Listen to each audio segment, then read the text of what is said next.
Hello అండి, welcome back to our channel DSC journey మనం 10th క్లాస్లో ఇప్పుడు లాస్ట్ లెసన్ చెప్పుకోబోతున్నాం, సహజ వనరులు. రిమైనింగ్ ఇంకా ఎవరైనా చూడని వాళ్ళు ఉంటే వెళ్ళి చూడండి. మనకి ప్లేలిస్ట్ ఉంది. 8th class 9th class complete అయింది. ఈ లెసన్తో 10th కూడా కంప్లీట్ చేస్తాను. ఓకేనా?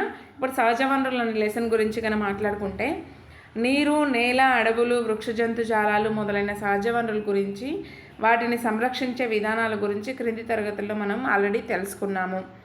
మానవ కార్యకలాపాల వల్ల సహజ వనరులు కలుషితమవడం గురించి కూడా మనం తెలుసుకున్నాం. ఈ భూమిపై సహజ వనరులు ఎంతో పుష్కలంగా ఉన్నాయి. భూమిపై సహజంగా సహజ వనరులు అనేవి ఎంతో పుష్కలంగా ఉన్నాయన్నమాట మనకి. కానీ వీటిని మనం సరైన రీతిలో వినియోగిస్తున్నామా? సహజ వనరులు ప్రభావితం చేసే మానవ విధానాలు, వనరులను సుస్థిరపరుచుకుంటూ సంరక్షించే ప్రయత్నాల గురించి మనం తెలుసుకుందాం. మనం సహజ వనరులు పుష్కలంగా ఉన్నాయి, కానీ వాటిని ఉపయోగించుకుంటున్నామా అంటే అన్నిటిని మనం కలుషితం చేస్తూ మన వాతావరణాన్ని మనమే కాలుష్యం చేసుకొని నాశనం చేస్తున్నాం అన్నమాట. ఓకేనా? మీ పరిసరాల్లో గల సహజ వనరుల సంఖ్యను నమోదు చేయండి. అంటే మన సహజ వనరులు అంటే చెరువు కావచ్చు, లేదంటే కొలను ఆవరణ వ్యవస్థ కావచ్చు, మన దగ్గర ఉన్న చెట్లు కావచ్చు, ఇవన్నీ సహజ ఆవరణ వ్యవస్థల కిందనే వస్తాయి. ఓకేనా? ఈ క్రింది ప్రశ్నల ద్వారా ఏదో ఒక సహజ వనరు గురించి అధ్యయనం చేయండి అని ఇచ్చారు. ప్రస్తుతం మీ పరిసరాల్లో అతి తక్కువ అందుబాటులో ఉన్న సహజ వనరు ఏది అంటే అది మీపై ఎలాంటి ప్రభావం చూపింది? ఫర్ ఎగ్జాంపుల్, మన దగ్గరున్న ఒక చిన్న అడవి ఉంది. ఆ అడవి మనకి ఒక సహజ వనరు, అన్నీ లభిస్తాయి మనకి అక్కడ నుంచి. కాకపోతే దానివల్ల మనకి ఆక్సిజన్ పొందుతున్నాం. ఓకేనా? ఆ అడవుల నరికివేత వల్ల మనకి ఆక్సిజన్ కొరత అనేది ఏర్పడుతుంది. అంతకు ముందే లేదా పూర్వం ఈ వనరు అధికంగా ఉండేనా? అవును, ఉండేది. ఇప్పుడు మాత్రమే సహజ వనరులన్నీ తగ్గిపోవడం జరుగుతుంది. కాలం గడుస్తున్న కొద్దీ ఈ వనరు ఎందుకు తగ్గిపోయిందంటే మానవ తప్పిదాల వల్ల మాత్రమే. మనం సహజ వనరులను నాశనం చేసుకుంటున్నాము. ఈ వనరులు కాపాడుకోవాలంటే ఏం చేయాలి? నీవైతే ఏం చేస్తావు అని ఇచ్చారు. ఒక ప్రధానమైన సహజ వనరు కొరత ఏర్పడితే ఏమవుతుందో తెలుసుకోవడానికి తెలంగాణలోని 2 గ్రామాల్లో నీటి వనరులు పరిస్థితులపై నిర్వహించిన పరిశోధనల గురించి ఇప్పుడు మనం అధ్యయనం చేద్దాం. మనకి ఇక్కడ కింద ఇవ్వడం జరిగింది. ఫస్ట్ వచ్చేసి మనకి జనగామ జిల్లాలోని వనపర్తి, వడ్డిచెర్ల గ్రామాల్లోని నీటి వనరుల పరిస్థితి గురించి చూద్దాం. జనగామ జిల్లాలో భూగర్భ జలాలు పుష్కలంగా ఉన్న వనపర్తి గ్రామం, నీటి కొరత తీవ్రంగా ఉన్న వడ్డిచెర్ల గ్రామాల సర్వే చేయబడ్డాయి. పుష్కలంగా ఉన్న వనపర్తి గ్రామం, నీటి కొరత తీవ్రంగా ఉన్న వడ్డిచెర్ల గ్రామాలు సర్వే చేయబడ్డాయంట. బావుల ద్వారా నీటిపారుదల ద్వారా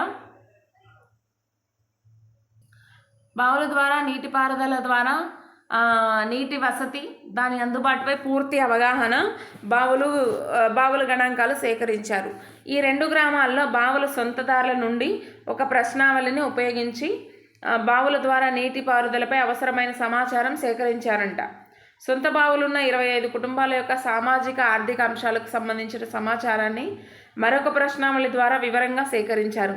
గత 5 సంవత్సరాల నుండి భూగర్భ జలాలు అందుబాటులో వచ్చిన మార్పులను ఆ కుటుంబ సభ్యులను అడిగి తెలుసుకున్నారంట. వడ్డిచెర్ల గ్రామంలో బావులకు ప్రత్యామ్నాయాలు ఏమీ లేవు. అంటే ప్రత్యామ్నాయాలంటే బావులు లేకపోతే ఇంకా వేరే సోర్స్ ఏమైనా ఉందంటే ఏమీ లేవంట. ఇన్కేస్ బావులు ఎండిపోయినా కూడా, లేదంటే బావులు బూట్ చేసినా కూడా వాటికి ప్రత్యామ్నాయంగా వేరే ఆప్షన్ ఏదీ లేదు. ఓకేనా? వనపర్తి గ్రామంలో ఉండే ఒక చెరువు ఇంకుడు చెరువుగా మార్చబడడం వల్ల నీటి సదుపాయం బాగానే ఉంది. వనపర్తిలో అయితే మాత్రం వాటికి ప్రత్యామ్నాయాలుగా సదుపాయాలు అయితే ఉన్నాయి, చెరువులు అట్లా అయితే ఉన్నాయి. ఇక్కడ మనకి ఎవ్రీ లెసన్లో మీకు తెలుసా అనే టాపిక్ కింద ఒకటి ఇస్తారు కదా మనకి ఇన్ఫర్మేషన్. ఇక్కడ ఇంకొకటి ఇచ్చారు మనకి ఇంకుడు చెరువు గురించి. నీటి ప్రవాహాలకు అడ్డంగా రాళ్ళు, మట్టితో అడ్డుకట్టలు కట్టి ఏర్పాటు చేసే నీటి నిల్వను ఇంకుడు చెరువులు అంటారు. పెర్కోలేషన్ ట్యాంక్స్ అంటారు ఇంగ్లీష్లో. ఓకేనా? బంకమట్టి, ఇసుక, కంకర, గులకరాళ్ళు మొదలైన వాటిని బాగా కలిపి ఒకదానిపైన ఒకటి వచ్చేటట్లుగా పొరలుగా చెరువు నేలను అంచుల వెంబడి కప్పుతారు. తర్వాత దీన్ని గట్టిగా కుదురుకునేలా చేస్తారు. దీన్నే మనం ఇంకుడు చెరువు అంటాము. ఇంకుడు చెరువుకి మరొక పేరు ఏంటంటే పెర్కోలేషన్ ట్యాంక్స్ అంటాం. దీనికి కావాల్సింది ఏంటంటే బంకమట్టి కావచ్చు, ఇసుక, కంకర, గులకరాలు మొదలైన వాటిని బాగా కలిపి ఇంకుడు చెరువును పొరల్లాగా కట్టి ఒకదానిపై ఒకటి పొరలాగా వచ్చేలా చేసి అంచుల వెంబడి కప్పుతారంట, చెరువు అంచుల వెంబడి. అదే ఇంకుడు గుంత అవుతుంది, ఇంకుడు చెరువు అవుతుంది. సారీ, ఇంకుడు గుంత కాదు. వృత్తుల పంట విధాన సారీ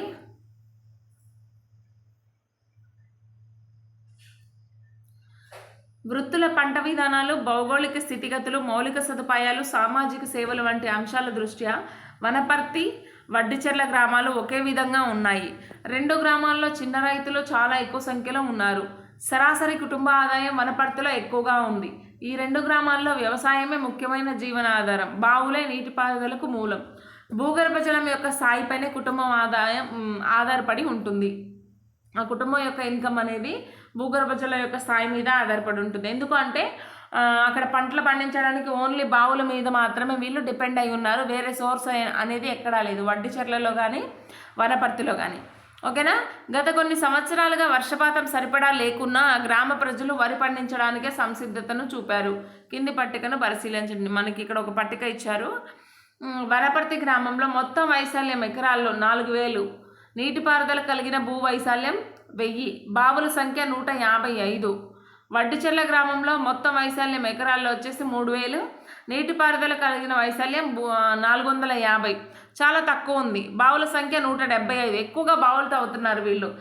మనకి వనపర్తిలో వచ్చేసి ఇంకుడు చెరువు లాంటివి ఉండడం జరిగింది, కానీ ఇక్కడ వడ్డిచెర్లలో అట్లాంటివి ఏమీ లేవు. సో వీళ్ళు బావులే ఎక్కువగా తవ్వుతున్నారు అనమాట. వనపర్తిలో ఎన్ని ఎకరాలకు భూమికి నీటి వసతి ఉందంటే 4000 చదరపు కిలోమీటర్ల ఎకరాల్లో ఉందన్నమాట. వనపర్తిలో భూమి మొత్తానికి నీటిపారుదల వసతి కలిగించాలంటే ఎన్ని బావులు అవసరం, దాన్ని మనం క్యాలిక్యులేట్ చేసి చేసుకోవాలి. నీటిపారుదల కలిగిన భూమి యొక్క వైశాల్యం పెరుగుతున్న జనాభాతో మారుతూ ఉంటుందా? ఎందుకు కాదు. జనాభాతో అనేది మారదు. భూమి అనేది ఎప్పుడు జనాభా పెరిగిందని భూమి పెరగడం అట్లా జరగదు కదా. వైశాల్యం అనేది జనాభాతో పాటు పెరగదు, అది అంతే ఉంటుంది. సాగుభూమి వైశాల్యం వచ్చిన మార్పు, బావుల సంఖ్యలో వచ్చిన మార్పు శాతం, గత 5 సంవత్సరాలు ఉన్న పంటల క్రమం మొదలైన అంశాల గురించి గ్రామ ప్రజలు చెప్పిన పట్టిక కింద ఇచ్చారంట. ఈ గ్రామాల్లో జనాభా 5 సంవత్సరాలు దాదాపు 10% పెరిగింది. 5 సంవత్సరాల తర్వాత పరిస్థితి. వనపర్తి మరియు వడ్డిచెర్ల తీసుకున్నాం కదా మనం. నీటిపారుదల గల వ్యవసాయ భూమి మార్పు శాతం 860, బావుల సంఖ్య తగ్గుదల శాతం 95, వడ్డిచెర్ల 315, బావుల సంఖ్య తగ్గుదల శాతం వచ్చేసి 56కి తగ్గిందనమాట. ఇక్కడ కింద క్వశ్చన్స్ ఇచ్చారు, అవి మనకి పెద్దగా అవసరం ఉండదు. ప్రత్తి మరియు నువ్వులు వంటి పంటలు తక్కువ లేదా ఒక మోస్తరు నీటి లభ్యత కలిగిన ప్రాంతాల్లో పెరుగుతాయి. ఈ విధంగా సాగు చేసే కొన్ని పంటల పేర్లు చెప్పండి. అంటే తక్కువ నీటిలో, ఇప్పుడు ఫర్ ఎగ్జాంపుల్ పత్తి ఉందనుకోండి. పత్తి మనం ఎక్కువగా వేస్తూ ఉంటాం. ఎందుకు వేస్తూ ఉంటామంటే దానికి పెద్దగా నీరు అనేది అవసరం ఉండదు. సో అందుకే దాన్ని ఎక్కువగా రైతులు ఎక్కువ శాతం మొగ్గు చూపుతారు. ఓకేనా. ఇంకా కొన్ని పంటలు ఏమైనా ఉంటే మీరు చూసుకోండి. ఈ విధంగా సాగు చేసే కొన్ని పంటలు మనం చెప్పాలి. ఇప్పుడు ఒక కామెంట్ చేసి చెప్పండి, ఈ వీడియో చూసిన వాళ్ళు ఎవరైనా ఉంటే. నీటి కొరత చాలా బావులు బోరు బావులుగా మార్చబడ్డాయి. బోరు బావులు చాలా లోతుగా ఉండే భూగర్భ జలాల్లో చేరుతాయి. దీనివల్ల ఇతర ఉపరితలం నుండి నీరు ఆవిరి కావడాన్ని తగ్గిస్తుంది. చాలా బావులు అనేవి బోరు బావులుగా మార్చబడ్డాయి. బావులు అంటే మామూలుగా సాధారణ లోతు ఉంటుంది. బోరు బావులు అంటే తెలుసు కదా, 150 అడుగులు 160 అడుగులు అంత లోతు వరకు వెళ్ళిపోతాయి అన్నమాట. ఎండిపోతున్న బావులపై ఆధారపడ్డ ఆ ప్రాంత ప్రజలపై ఏ విధమైన ప్రభావం చూపుతుందంటే వ్యవసాయం తగ్గిపోతుంది, పంట యొక్క దిగుబడి తగ్గిపోతుంది, కరువు ప్రాంతంగా అది మారిపోతుంది. ఓకేనా. ఇంకా వచ్చేసి మనకి బావులు బోరుబావుల్లో నీటిలో విద్యుత్ శక్తితో బయటకు పంపు చేస్తారు. పంపు సెట్లను బిగించుటకు, పైపులను లేదా గొట్టాల పొలాల్లోకి బిగించుటకు, వాటికి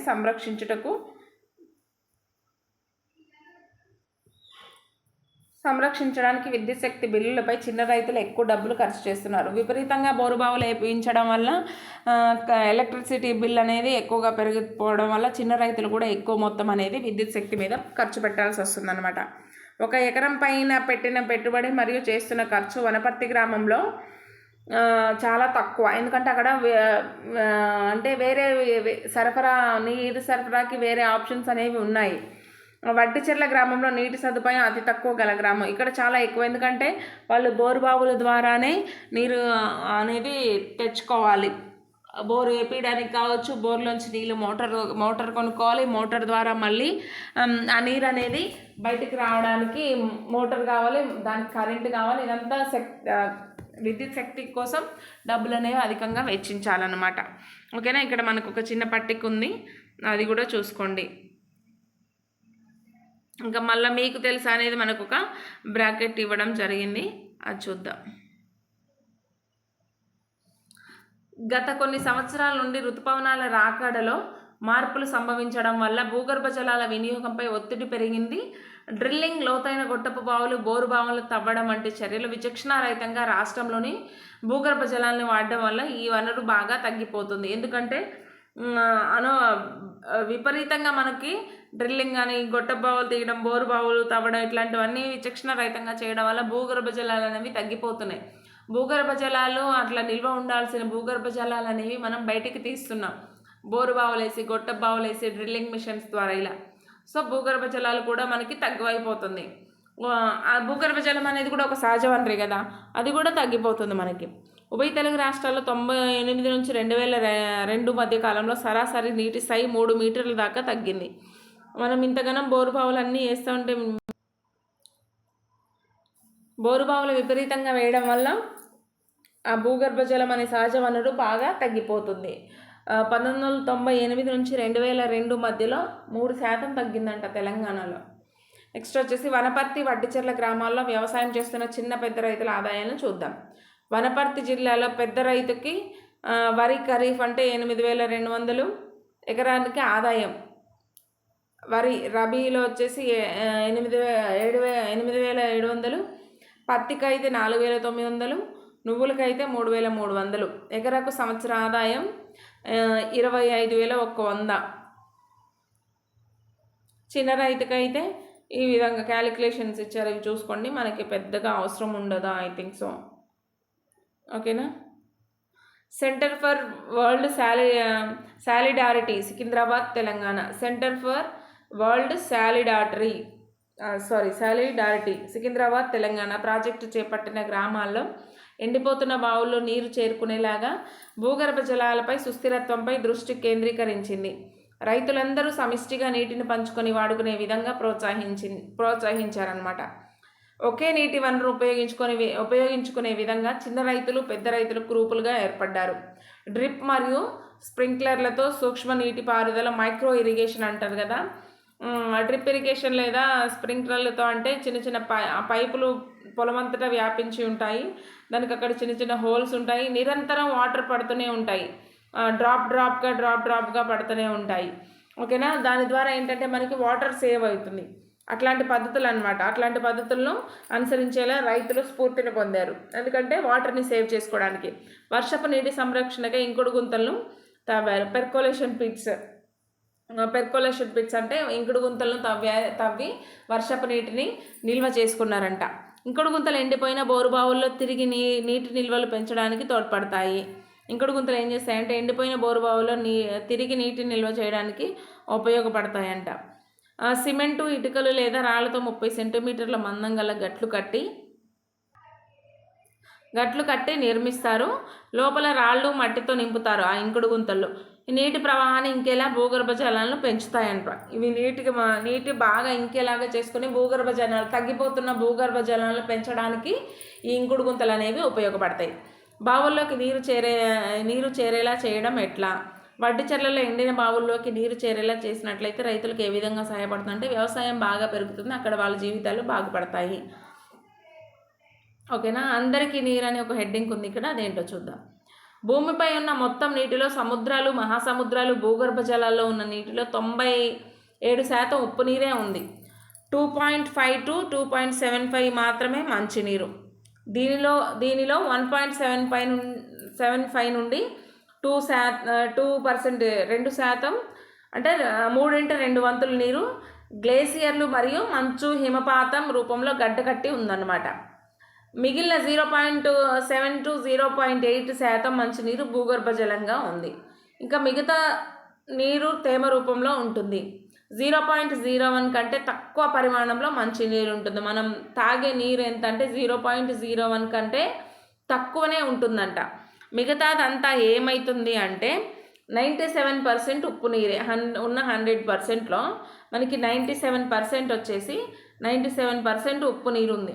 2.5 to 2.75 అనేది మంచినీరు ఉంది. 2.5 నుంచి 2.75 మంచినీరు ఉంది. ఆ ఉన్న మంచినీరులో కూడా ఏ విధంగా ఉంది అంటే ఇది 3/2 వంతులు అంటే 2/3 1.75 నుంచి 2% వరకు 2% వరకు నీరు గ్లేసియర్లు మరియు మంచు హిమపాతం రూపంలో గడ్డకట్టి ఉంది. 0.7 నుంచి 0.8 వరకు మంచినీరు భూగర్భ జలంగా ఉంది. సహజ వనరు కింద భూగర్భ జలంగా ఉంది. నీరు తేమ రూపంలో కొంత ఉంటుంది. మిగతా 0.01 కంటే తక్కువ శాతమే మనం తాగడానికి ఉపయోగపడే నీరు అన్నమాట. ఓకేనా? అంటే మనం తాగడానికి డ్రింకింగ్ వాటర్ అనేది అంత తక్కువ, చాలా తక్కువ మోతాదులో ఉంది మనకి. ఓకేనా? సరస్సులు, నదుల రూపంలో ఉంది. ఇది మంచినీరు చాలా తక్కువగా ఉన్నప్పటికీ విచక్షణతో ఉపయోగించినట్లయితే చాలా కాలం వరకు అందుబాటులో ఉంటుంది. కానీ మనం ఇప్పుడు విచక్షణ రహితంగా మంచినీరుని కూడా ఉపయోగిస్తున్నాం. దేని వాల్యూ, ఏ సహజ వనరు వాల్యూ కూడా మనం తెలుసుకోలేకుండా అన్నిటినీ మనమే అలా చేసుకుంటున్నాం అన్నట్టు.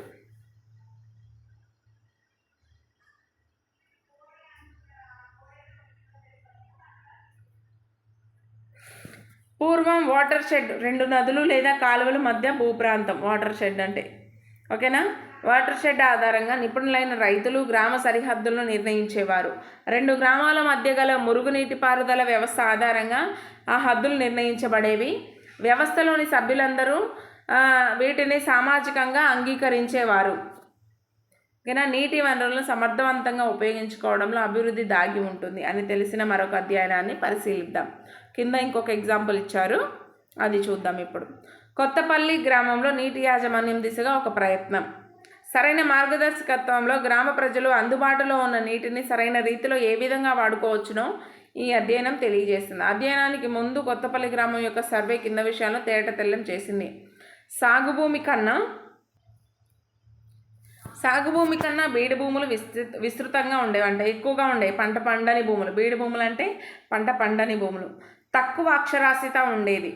అంటే దానికి సర్వే కంటే ముందు, సర్వే మీన్స్ మనకి ఇక్కడ అధ్యయనానికి ముందు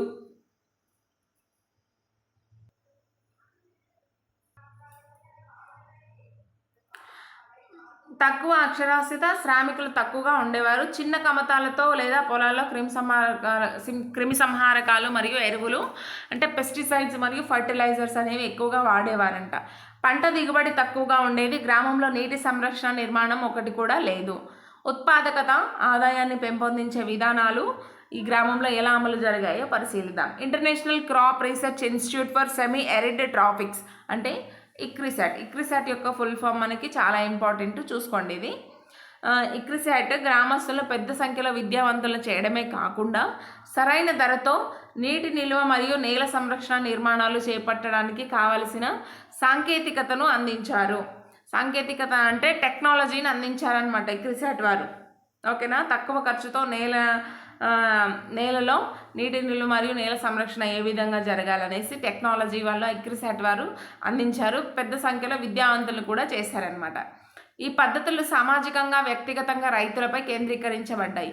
కొన్ని వనరులను తిరిగి ఎలా పొందాలి అంటే ఇంకా అంటే మనకి కొన్ని వనరులు అవి అయిపోతాయి కదా, వాటిని తిరిగి ఎలా పొందాలి, లేదంటే కొన్ని మళ్ళీ తిరిగి రాని ఉంటాయి, వాటిని మళ్ళీ రీసైకిల్ ఎలా చేసుకోవాలి, కొన్నింటికి తరిగిపోకుండా ఎలా సంరక్షించుకోవాలి, ఇలాంటివన్నీ పద్ధతులు అనేవి వాళ్ళు నేర్పించారు. కావున సుస్థిర యాజమాన్యం చేపట్టడం జరిగింది. ఓకేనా? ఇంకా వచ్చేసి మనకి సముదాయ ఆధారిత విధానాలు. 300 నుండి 2000 ఘనమీటరు నీటిని నిల్వ చేసే 40 నిర్మాణాలు, ఒకటి మట్టితో మరియు 13 ఇతర ఆనకట్టలు కట్టడం జరిగింది. 60 చిన్న ఇంకుడు గుంతలు మరియు 38 హెక్టార్లతో పొలం గట్లు పూర్తి చేశారు. ఇవి ఐ థింక్ సో మనకి అవసరం లేదనుకుంటా. శ్రీరామ్ నగర్ ప్రాజెక్టును పోచంపాడు ప్రాజెక్ట్ అని కూడా అంటారు. ఇది గుర్తుంచుకోండి. శ్రీరామ్ నగర్ ప్రాజెక్టుకి మరొక పేరంటే పోచంపాడు ప్రాజెక్టు. ఇది గోదావరి నదిపై ఉన్న ప్రాజెక్టు. తెలంగాణ ప్రాంతంలో అధిక భాగానికి ఇది జీవనాధారం. కరీంనగర్, వరంగల్, ఆదిలాబాద్, నల్గొండ, ఖమ్మం జిల్లా వాసులకు అవసరాలను ఈ ప్రాజెక్టు తీరుస్తుంది. గోదావరి నదిపై ఇతర రాష్ట్రంలో ఆనకట్ట నిర్మించడం వల్ల ఎక్కువ శాతం నీరు తెలంగాణకు చేరుకున్న పై రాష్ట్రాలలోనే నిల్వ చేయబడుతుంది. డైక్లు లేదా అడ్డుకట్టలు నిర్మించడం ద్వారా నల్ల కాలువ లేదా లక్ష్మీ కాలువ అనే శ్రీరామ్ నగర్ కాలువ అంటాం కదా, శ్రీరామ్ నగర్ ప్రాజెక్ట్ రిజర్వాయర్ నుంచి వచ్చేది లక్ష్మీ కాలువ లేదా నల్ల కాలువ. నల్ల కాలువకు దగ్గరలో 28 ఎండిన బావుల్లోకి నీరు చేరేలా చేయడం జరిగింది ఆ కాలువ నుంచి. అంతేకాకుండా వర్షపు నీరు సంరక్షించుకోగలిగారు. ఒక్కొక్క నీటి నిల్వ నిర్మాణానికి నీటి వినియోగదారుల సంఘం ఏర్పడింది. ఈ నిర్మాణాల్లో నిల్వ చేయబడిన నీరు ఎండిన బావుల్లోకి భూగర్భ జలంగా నీరు నిల్వ చేయటకు మాత్రమే ఉపయోగపడింది అనమాట. రైతు ఆధారిత విధానాలు, ఫార్మర్ బేస్డ్ ఇంటర్వెన్షన్స్. ఓకేనా, రైతు ఆధారిత విధానాలు అంటే ఫార్మర్ బేస్డ్ ఇంటర్వెన్షన్స్ చూద్దాం. రైతు ఆధారిత కార్యక్రమాలు నిర్ణయించుకొని ప్రతి ఒక్కరూ తమ పొలాల్లో వ్యక్తిగతంగా నేల నీటి సంరక్షణ కార్యక్రమాల్లో అమలు చేశారు. వెడల్పు చాళ్లు తీయడము, తక్కువ ఎత్తు పెరిగే పంటలు పెంచడం, కాంటూర్ సేద్యం చేయడం మొదలైన యాజమాన్య పద్ధతులు పాటిస్తూ నేల, నీరు, పోషకాలు దుర్వినియోగం కాకుండా కాపాడుతున్నారు. కలుపు నివారణ పద్ధతులు పాటించడంతో పాటుగా 38 హెక్టార్ల పొలాల చుట్టూ చతురస్రాకారంలో గట్లు కట్టడం, వాలులకు అడ్డంగా కాంటూర్ కందకాలు ఏర్పాటు చేయడం ద్వారా వర్షపు నీటిని సంరక్షిస్తున్నారు. గట్లు బలంగా ఉండేందుకు, నేలలో నైట్రోజన్ నిల్వలు పెరిగేందుకు గట్ల మీద గ్లైరిసిడియా మడ్రి, పొడి నీళ్ళలో పెరిగే ఒక లెగ్యూమ్ మొక్క ఇది. ఓకేనా, గ్లైరిసిడియా మడ్రి అనేది పొడి నీళ్ళలో పెరిగే ఒక లెగ్యూమ్ మొక్క. దీనివల్ల ఏంటంటే నైట్రోజన్ నిల్వలు పెరిగి గట్లు అనేవి గట్టిగా ఉంటాయి, కూలిపోకుండా పెంచుతారు. రైతులు ఉమ్మడిగా నీటి వినియోగించుకోవడం కోసం సూక్ష్మ సేద్యం పద్ధతులను పాటిస్తున్నారు. సూక్ష్మ సేద్యం పద్ధతులు అంటే మైక్రో ఇరిగేషన్, లైక్ బిందు సేద్యం లాంటి కావచ్చు, డ్రిప్ ఇరిగేషన్ లాంటి వాటన్నింటినీ కూడా సూక్ష్మ పద్ధతులు అని అంటాము. ఇక్కడ చూస్తున్నారు కదా, వెడల్పు చాళ్ల పద్ధతి, గట్లపై గ్లైరిసిడియా పెంపకం. గట్లపై గ్లైరిసిడియా ఎందుకు పెంచుతారంటే ఇది అధికంగా ఇందులో నైట్రోజన్ నిల్వలు ఉంటాయి. గట్లు అనేవి బలంగా ఉండడానికి, నైట్రోజన్ బ్యాక్టీరియా ఉంటే గట్లు అనేవి బలంగా ఉంటాయి. సో అందుకే ఇది పెంచడం జరుగుతుంది.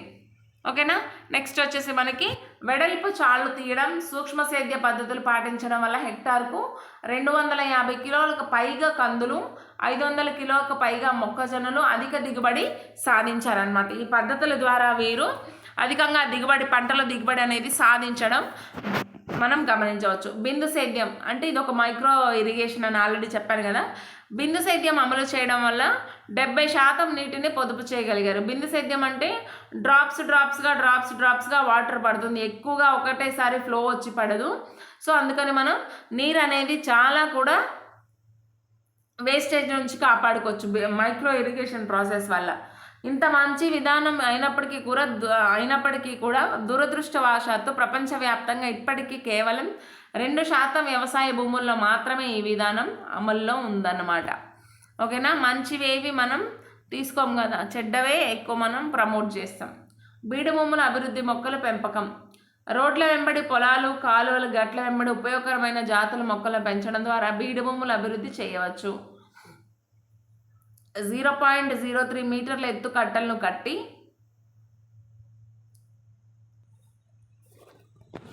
10 మీటర్ల దూరానికి ఒకటి చొప్పున కాంటూర్ కందకాలను ఏర్పాటు చేశారు. సీతాఫలం మొక్కలతో పాటు అనేక ఉపయోగకరమైన జాతుల మొక్కలను, గ్లైరిసిడియా మొక్కలను రైతులు పెంచడం మొదలుపెట్టారు. గ్లైరిసిడియా అంటే నైట్రోజన్ ఎక్కువగా ఉంటుంది, గట్లు గట్టిగా ఉంటాయి కూలిపోకుండా, వాటి వల్ల ఉపయోగం అది. గ్లైరిసిడియా మొక్కలు రైతులు పెంచడం మొదలుపెట్టారు. 2500 పండ్ల చెట్లు, టేకు చెట్లను నాటారు. ఓకేనా, కొత్తపల్లి కేస్ స్టడీలో సహజ వనరులు సద్వినియోగం చేసుకోవడంలో వారు అనుసరించిన మార్గాలు ఏమిటి తర్వాత చూద్దాం అది మనకి. ఓకేనా, ఈ కేస్ స్టడీ మనకి ఒక పారాగ్రాఫ్ లాగా ఇచ్చారు, అప్పుడు చూద్దాం.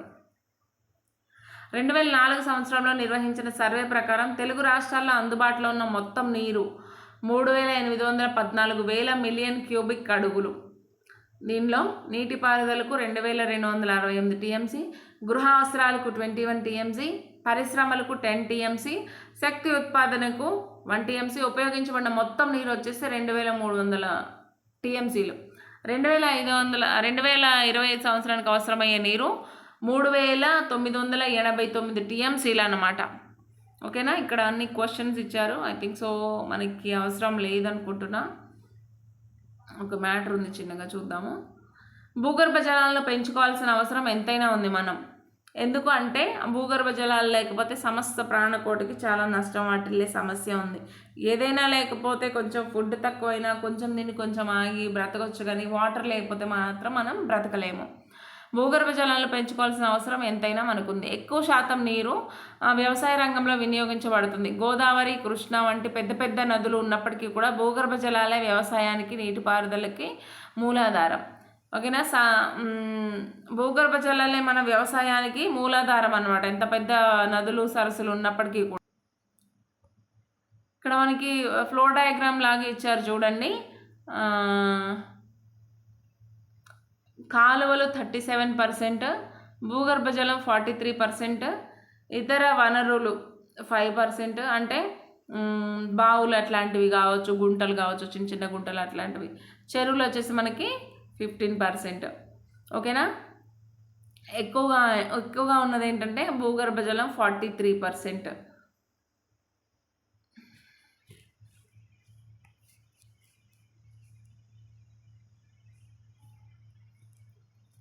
నీరు అనేది ఒక పునరుద్ధరింపదగని వనరు అయినప్పటికీ అది అదుపు లేకుండా దీన్ని వినియోగిస్తూ పోతూనే ఉన్నాం. ఏం జరుగుతుందో కూడా మనకి తెలిసి ఉండాలి. అట్లా వినియోగిస్తూ పోతూ ఉంటే ఏం జరుగుతుందో మనకి ఆల్రెడీ తెలిసి ఉండాలి. అయినప్పటికీ కూడా మనం అనేది దాన్ని పొదుపు చేయడం లేదు. ఎట్లా వినియోగించుకోవాలి ఏంటి అనేది మనకి తెలిసినా కూడా మనం వాటిని ఫాలో అవ్వం అన్నమాట. ఐక్యరాజ్య సమితి అభివృద్ధి కార్యక్రమం UNDP, united nations development programme ప్రకారం ఎక్కడైతే ఒక వ్యక్తికి సంబంధించిన వార్షిక నీటి సరఫరా 12 ఘనపు మీటర్ల కన్నా తక్కువ ఉందో ఆ ప్రాంతంలో నీటి వనరులు బాగా తగ్గిపోతున్నాయని అర్థం. ఐక్యరాజ్య సమితి యొక్క ఆహార మరియు వ్యవసాయ సంస్థ ఫుడ్ అండ్ అగ్రికల్చర్ ఆర్గనైజేషన్ అంచనా ప్రకారం 2025 నాటికి వివిధ దేశాల్లో నివసిస్తున్న 1.8 బిలియన్ల ప్రజలు నీటి కొరతతో సతమతం అవుతారు.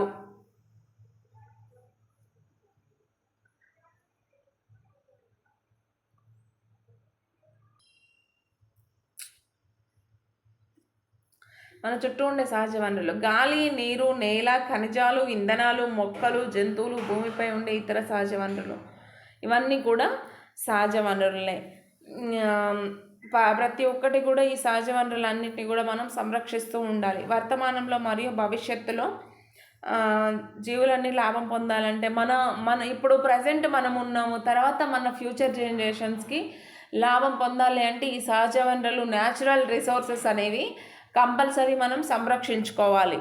ఓకేనా, మనం జీవించడానికి అవసరమయ్యే ఆహారం, నీరు, గాలి, నివాసం ఇవన్నీ కూడా న్యాచురల్ రిసోర్సెస్ నుంచే వస్తున్నాయి, అంటే సహజ వనరుల నుంచే లభిస్తున్నాయి. కొన్ని సహజ వనరులు ఉపయోగించిన తర్వాత తిరిగి ఉత్పత్తి చేయబడతాయి. వీటిని పునరుద్ధరింపదగిన వనరులు అంటాం, అంటే రెన్యూవబుల్ రిసోర్సెస్ అన్నమాట. కొన్ని మాత్రం మనం పునరుద్ధరించలేము, వాటిని ఏమంటామంటే నాన్ రెన్యూవబుల్ రిసోర్సెస్ అంటాం.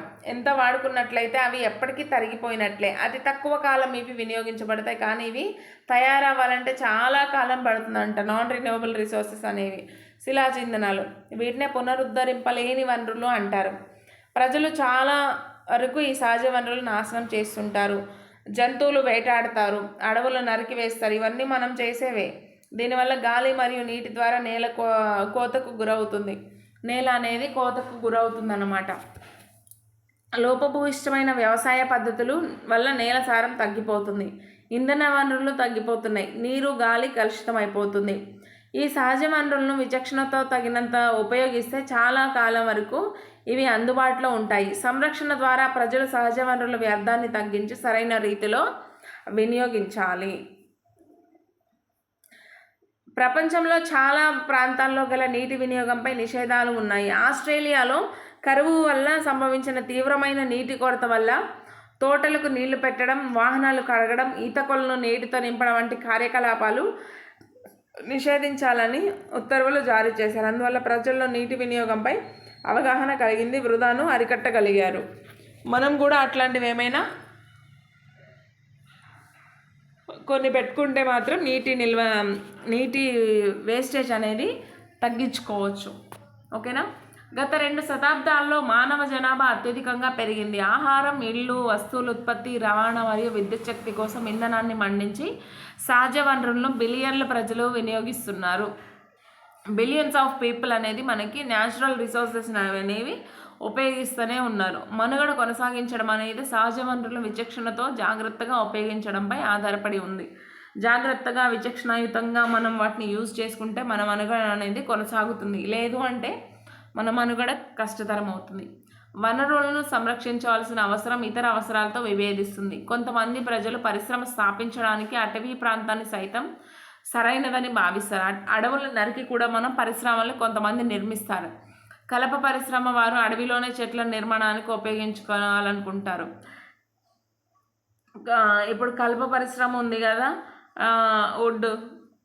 వుడ్ను అమ్ముతారు, లేదంటే ఏమైనా ఫర్నిచర్ తయారు చేయడానికి కలప పరిశ్రమ ఉంటుంది కదా, వాళ్ళు కూడా చెట్లు నరికే తీసుకొస్తారు.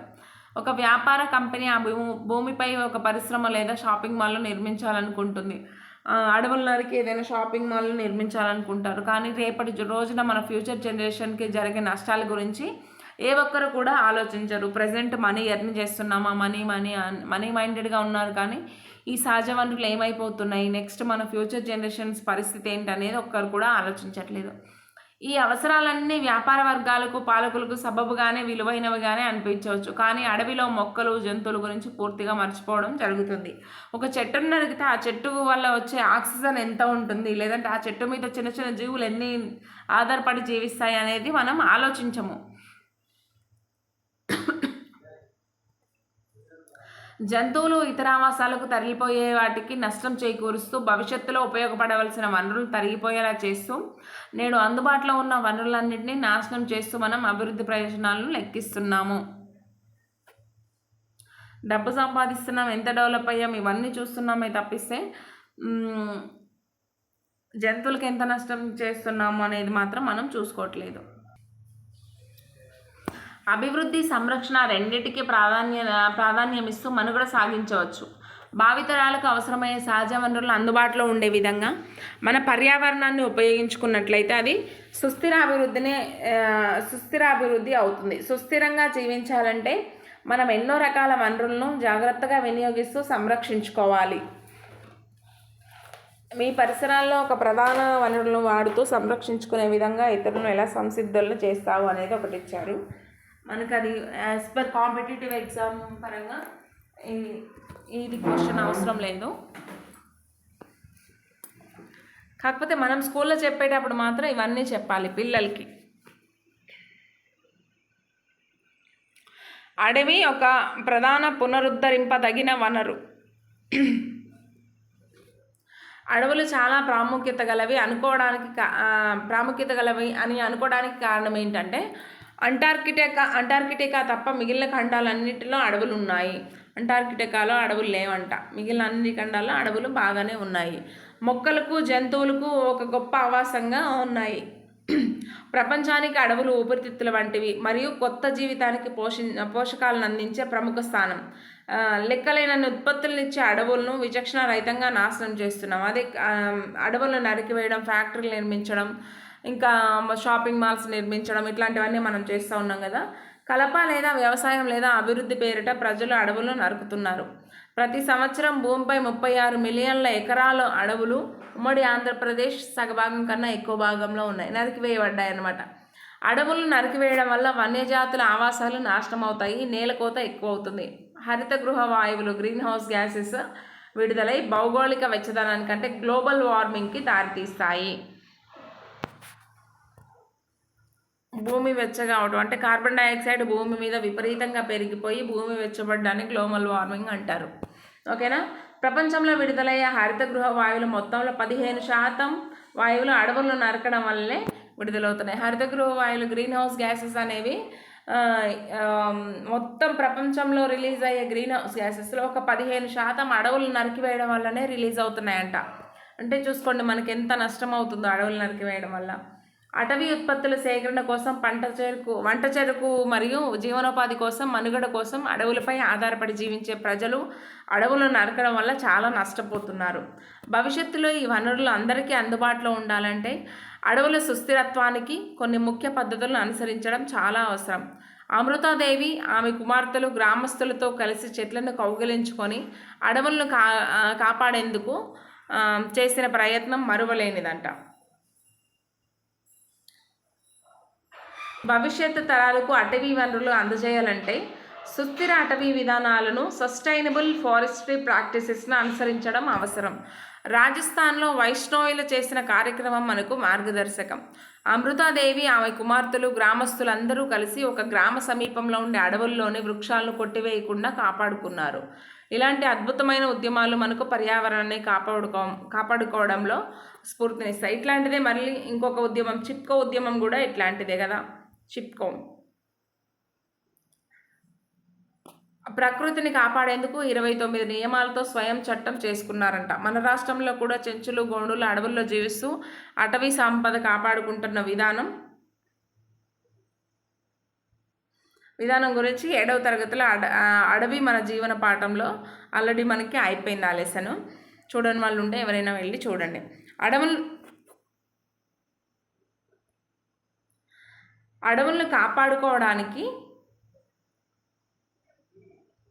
అడవులను కాపాడుకోవడానికి సుస్థిర అటవీ పద్ధతులు కొన్ని పాటించాలి. ఉదాహరణకు చాలా తక్కువగా చెట్లు నరకడం, సహజంగా చెట్లు తిరిగి ఎదగడానికి అవకాశం కలిగించే పద్ధతులను పాటించడం, ఎత్తైన చెట్లు పెద్ద చెట్లను పెద్ద ఎత్తున నరికివేసే విధానాలను నిషేధించడం మొదలైనవి ఇవన్నీ చేయాలి. మనం అడవులను కాపాడుకోవడానికి సుస్థిర అటవీ పద్ధతులు కొన్ని పాటించాలి. అవి ఏంటంటే చాలా తక్కువ చెట్లను నరకడం, ఏవైనా అవసరం ఉన్నప్పుడే అర్జెంట్ అవసరం ఉంది తప్పదు కలప అవసరం దీనికి అన్నదానికి మాత్రమే చెట్లు నరకాలి. సహజంగా చెట్లు తిరిగి ఎదగడానికి అవకాశం కలిగించే పద్ధతులను పాటించాలి. ఏదైనా అవసరం ఉన్నప్పుడు చెట్టు నరికితే మనం ఇంకో చెట్టు నాటేలాగా చూసుకోవాలి. ఎత్తైన చెట్లు పెద్ద చెట్లను పెద్ద ఎత్తున నరికివేసే విధానాలకు నిషేధించడం ఆపేయాలన్నమాట. ఓకేనా. అటవీ ఉత్పత్తులు పునశ్చక్రీయం వల్ల చెట్లను సంరక్షించవచ్చు. ఉదాహరణకు చైనా మరియు మెక్సికో దేశాల ప్రజలు రాయడానికి మరియు ఇతర అవసరాలకు వాడే కాగితాన్ని కార్డుబోర్డును తిరిగి వాడడం ద్వారా అడవులను సంరక్షిస్తున్నారు.